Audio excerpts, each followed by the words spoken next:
उनके विरोध में दो महापुरुषों ने अन्न जल छोड़ दिया और 13 तारीख की रात्रि से ही यहां पर अन्न जल छोड़ करके अनशन पर चले गए श्री नरसिंहानंद जी महाराज और अमृतानंद जी महाराज, जो भी आप हम सबको संबोधित कर रहे थे। अभी भी अन्न नहीं लिया है। कल हमने जबरदस्ती आग्रह करके उनको रसा पान कराया है, शहद और पानी को पिलाने का प्रयास किया, उन्होंने हमारी बात मान ली। तो केवल अब भी शहद पानी पर ही है और उसका उद्देश्य ये से पुलिस की बर्बरता पूर्वक, कायरता पूर्वक, बाबरी मानसिकता पूर्वक, औरंगजेब और अकबर की मानसिकता पूर्वक जो संतों के साथ दुर्व्यवहार और अत्याचार किया गया है, उसकी हम घोर निंदा करते, कड़े शब्दों में निंदा करते। दूसरी तरफ हमारा उत्तर प्रदेश का मुख्यमंत्री जिहादियों के चुंगल में चला गया और अब जब किसी प्रदेश का मुखिया या राजा जिहादियों के कब्जे में आ जाए तो समझ लेना वह राज्य अब जिहादियों के कब्जे से बाहर नहीं है, क्योंकि उसने जो कार्रवाई की संतों पर अवैध रूप से, वो कुछ लोग जिहादी लोग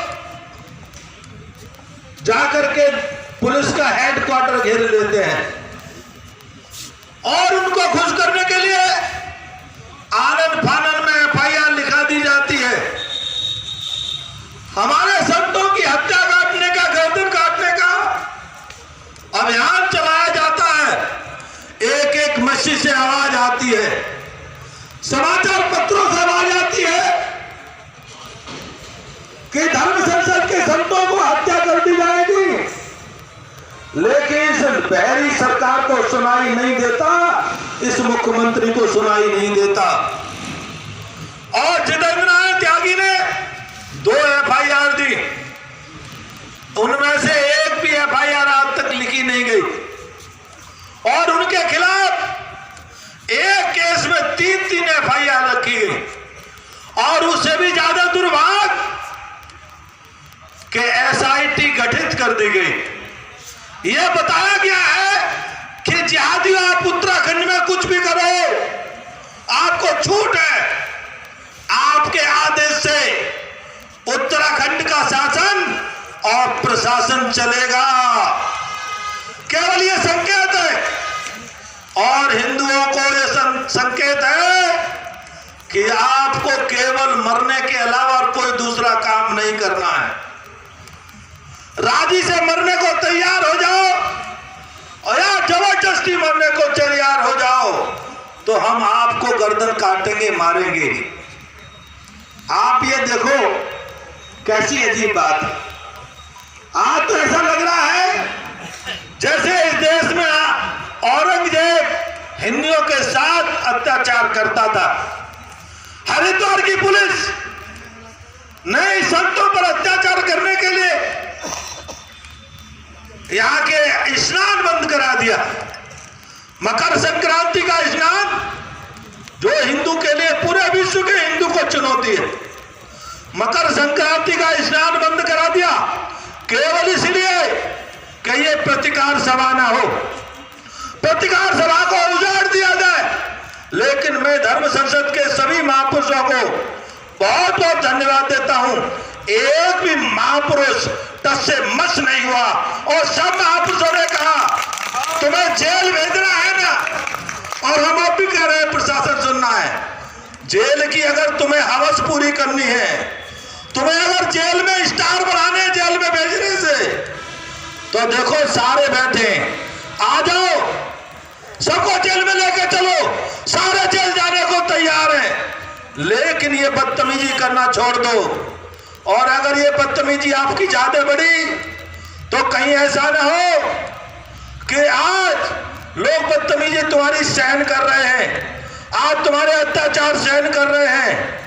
इन महात्माओं के अंदर के हृदय में अगर पीड़ा हो गई, इनके हृदय में वेदना हो गई, तो मैं ये कहता हूं तुम बचने वाले नहीं हो। क्योंकि हमने बड़े बड़े लोग देखे हैं, देश के प्रधानमंत्री अटल बिहारी वाजपेयी को देखा, 1500 महात्मा गए थे, उनके यहां उन्होंने विनती नहीं सुनी थी।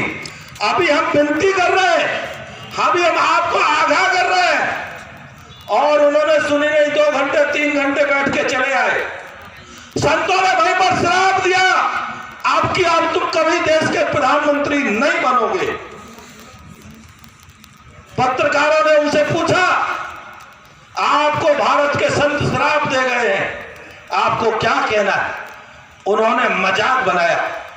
आज ये बात मैं कोई खुशी में नहीं कह रहा हूं, ये याद दिला रहा हूं। वो लोग मदमस्त पागल हाथी की तरह जो सरकार हो गई है, उसको मैं याद दिलाना चाहता हूं। प्रधानमंत्री तत्काल के प्रधानमंत्री अटल बिहारी वाजपेयी ने से जब पत्रकारों ने पूछा, तो उन्होंने हंसी करते हुए कहा कि पता नहीं, हमने सुना तो है संतों का श्राप और आशीर्वाद होता था। शब्द प्रयोग में मजाक किया। मैं आपको बता देना चाहता हूं, एक महात्मा ने 5 दिन से अन्न नहीं ग्रहण किया है, उसके श्राप से तुम चल जाओगे। अभी आपको अवसर है कि आप आकर के माफी मांग लो, अपने कर्मों का प्रायश्चित कर लो। आपके सामने है, अटल बिहारी वाजपेयी देश के दोबारा प्रधानमंत्री नहीं बने। और इतना ही नहीं हुआ, उनको पापों के प्रायश्चित के लिए कितने लंबे समय चारपाई पे रहना पड़ा। मैं यहां देवभूमि की सरकार से, प्रशासन से, मुख्यमंत्री से ये कहना चाहता हूं, अपनी नींद छोड़ दो। ये जिहादी आपको भी जिंदा नहीं छोड़ेंगे, ये जिहादी आपको भी मार देंगे। हम आपको केवल याद दिलाना, साधु का स्वभाव होता है कि हर एक को अपना मान करके उसको याद दिलाता है। तुम्हारे सामने खतरा, लेकिन ऐसा मत करो, थोड़े से लोग के कारण से तुम पूरे उत्तराखंड को बर्बाद करने का काम मत करो। मैं एक बात और कहता हूं, ये बात मैंने जानबूझकर के, आज अटल बिहारी वाजपेयी की बात मुझे याद आ गई अंदर से वेदना। रात महात्मा को अकेले में जानकर बर्बरता पूर्वक यहां से ले जाया गया नरसिंहानंद को। इससे ज्यादा शर्म की बात इस उत्तराखंड के सरकार के लोगों की और कोई नहीं हो सकती। और अगर तुम ज्यादा ताकत मत दिखाना चाहते हो, तुम अपनी पुलिस फोर्स का ताकत दिखाना चाहते हो, तो हम आपसे कह रहे हैं, आप कहो कितनी देर हम बैठे रहे, आप तैयारी कर लो और एक बार ताकत दिखाई लो तुम अपनी। बार बार के क्यों चक्कर में लगे हो?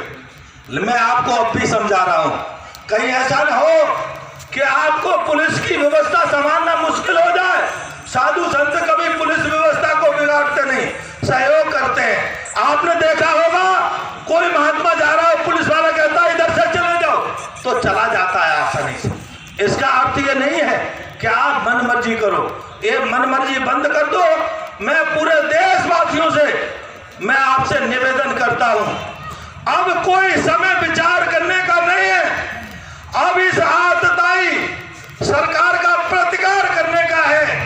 आप जहां भी हो, जिस हाल में हो, आप सब अपने घरों से प्रतिकार करते रहना। जब तक ये सत्याग्रह चलेगा, तब तक सभी लोग अपने अपने यहाँ पर प्रतिकार करें, ऐसा मेरा सबसे निवेदन है। ये नहीं कि महात्मा 2-4 अनशन में बैठे रहेंगे और हम सब अपने आराम से घर में रहेंगे, ये नहीं चलने वाला है। मैं जहां तक भी मेरी आवाज जाती है, मैं उन सबसे, आप सब सहमत हैं कि ये प्रतिकार जब तक अनशन चलेगा और हमारे संत वापिस नहीं आ जाते, हमारे जो धर्म संसद के लोग हैं वापिस नहीं आ जाते, तब तक ये प्रतिकार हम चलाते रहेंगे। आप सब सहमत हैं तो हर हर महादेव करके हाथ उठाए। हर हर महादेव। दूसरा, पूरा भारत का पूरा विश्व इस्लाम के कब्जे में आ रहा है और इस्लाम का आतंक इतना बढ़ गया है, आपने देखा ही है। अफगानिस्तान में भारत से जिहादी गए थे, अमेरिका से नहीं आए थे, और उन जिहादियों ने अफगानिस्तान में क्या हाल किया बहू बेटियों के साथ। इतना ही नहीं, हमारी रामायण को, हमारे गुरु ग्रंथ साहब को हवाई जहाज में लाना पड़ा है। लेकिन मैं आपसे प्रश्न करता हूं, ये तालिबानी जब भारत में कार्रवाई करेंगे तो आप गुरु ग्रंथ को, रामायण को कहां लेके जाओगे? आपके लिए कोई जगह नहीं है। आपके लिए केवल एक ही जगह है, वह समुद्र में डूब मरने की।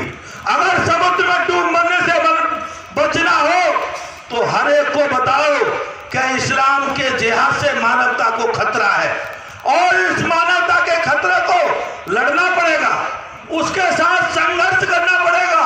भागने से काम नहीं चलेगा। और मैं तो एक बात कहता हूं, आपने देखा होगा कबूतर पर बिल्ली झपटती है, और जब ये बिल्ली झपटती है तो क्या होता है, कबूतर आंखें बंद कर लेता है। तो क्या बिल्ली नहीं खाती? अगर 4 कबूतर बैठे हो, उनमें से एक कबूतर आंख बंद कर ले तो बिल्ली सबसे पहले उसी कबूतर को खाती है कि बिल्ली जानती है इसको आसानी से खाया जा सकता है। मैं हिंदुओं से कहता हूं, ये तुम बंद आंखों के कबूतर की तरह तुम कब तक रहोगे? जब तक ही रहोगे जब तक बिल्ली तुम्हें जिहादी नाम की बिल्ली खाने के लिए हमला नहीं करती है। इसीलिए मेरा आपसे निवेदन है, ये जिहादी बिल्ली आपको ना खा पाए, इसके लिए खड़े हो जाओ, पूरी तैयारी से खड़े हो जाओ और इस जिहादी बिल्ली को जब तक समाप्त ना कर लो तब तक दम नहीं लेना, सांस नहीं लेना। और आप सबको मैं बहुत बहुत अपनी वाणी को विराम करते हुए धन्यवाद दूंगा। आप सबने बहुत सहयोग किया। यहाँ कुछ लोग ये भी बोल रहे हैं कि साहब कम लोग हैं, लेकिन उसके लिए मैं ये बताता हूं कि हमने लोगों को बुलाया नहीं, हमने घोषणा की थी, प्रतिकार सभा है, हमने किसी को बुलाया नहीं, हमने किसी को, एक आदमी को फोन भी नहीं किया कि आप आइए। लेकिन बिना फोन करे आप सब इतने दिखाई दे रहे हैं, तो ये बता रहा है कि अब कार्मा परिवर्तन लाने वाला है। इस परिवर्तन को कोई रोकने वाला नहीं है, किताब रोकने वाला नहीं है। क्योंकि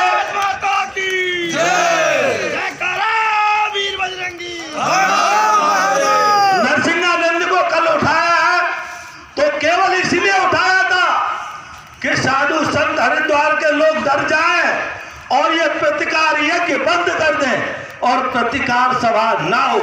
लेकिन आपने दिखा दिया है कि हम डरने वाले नहीं हैं।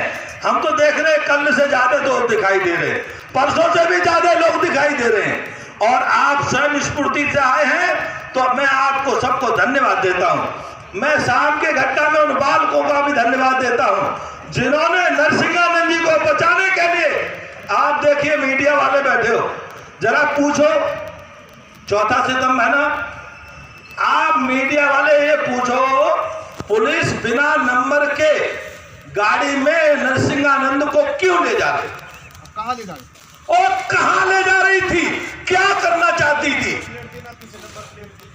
गाड़ी के एम्बुलेंस में आगे नंबर प्लेट थे ना, पीछे नंबर। तो इन बच्चों ने उस घेर लिया उस एम्बुलेंस को।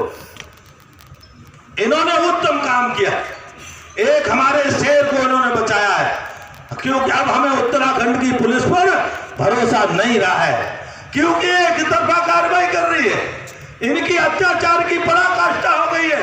तो मैं उन सब अपने जवान बालकों को अभी हृदय से आशीर्वाद देता हूं, शुभकामनाएं देता हूं। भगवान आपको लंबी आयु दे और इस हिंदू की लड़ाई में और हिंदू के सम्मान की लड़ाई में इतिहास में आपका नाम लिखा जाएगा, उसे कोई रोक नहीं सकता।